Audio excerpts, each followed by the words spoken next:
Christian Bonnet. Bonjour Bob. Vous êtes une personnalité incontournable du jazz, on en parlait un petit peu avant le début de cette interview. Vous êtes producteur au sein de BD Jazz, vous êtes trésorier de l'Académie du Jazz, vous présidez aussi la Maison du Duke, non c'est ça? Mais vous mettez la main à la pâte également, c'est-à-dire que c'est une musique que vous connaissez bien puisque vous la jouez. Et là aujourd'hui vous êtes non pas avec une de ces casquettes-là, mais en tant que musicien de jazz et comment on peut dire band leader avec votre propre groupe, et vous sortez forcément un album qui est dédié à Duke Ellington. Comment s'est fait ce projet? Oui, à tout seigneur, tout honneur, Duke Ellington, bien entendu. Et il faut dire aussi que le CD est sous le nom, l'album est sous le nom de Sylvia Howard, évidemment, qui chante Duke Ellington. Bon, vous avez devancé un peu ma question, mais ça va. Qui chante Duke Ellington. Bon, ça fait longtemps que nous travaillons avec Sylvia Howard.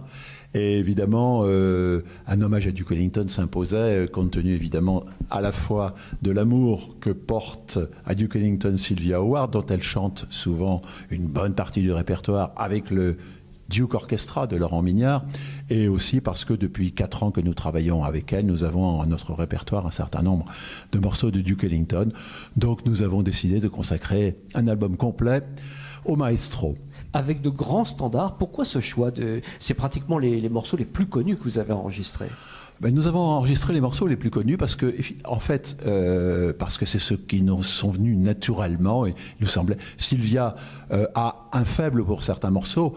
Évidemment, j'ai participé à quelques morceaux, mais elle-même avait son mot à dire. Évidemment, elle a choisi les morceaux qu'elle connaissait. C'était plus simple de les mettre en musique, si je puis dire, d'écrire des arrangements à partir du moment où déjà la partie vocale était pratiquement acquise en quelque sorte. Qui écrit ces arrangements d'ailleurs?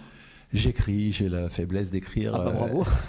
Non, ça sonne ces arrangements particulièrement bien et ça lui donne effectivement, ça leur donne un autre éclairage à ces thèmes. Est-ce qu'on peut vous entendre sur scène régulièrement ou suivre votre actualité sur un site ou un autre? Nous avons Facebook, nous n'avons pas de blog ni de site, mais nous avons Facebook au nom de Black Label Swingtet, sur lequel effectivement toutes nos activités sont détaillées par le menu, ou plus ou moins par le menu. Nos prochains concerts, c'est le showcase du début avril, c'est un hommage à Billie Holiday à la Bellevilloise le 8 avril, c'est un hommage à la littérature américaine et le jazz au Salon du Livre de Deauville début mai, et puis les festivals d'été, bien sûr, qui se profilent à l'horizon. On va suivre tout ça de très très près, en tout cas. Je vous laisse peut-être le soin de rappeler le titre de l'album et le label sur lequel il est sorti.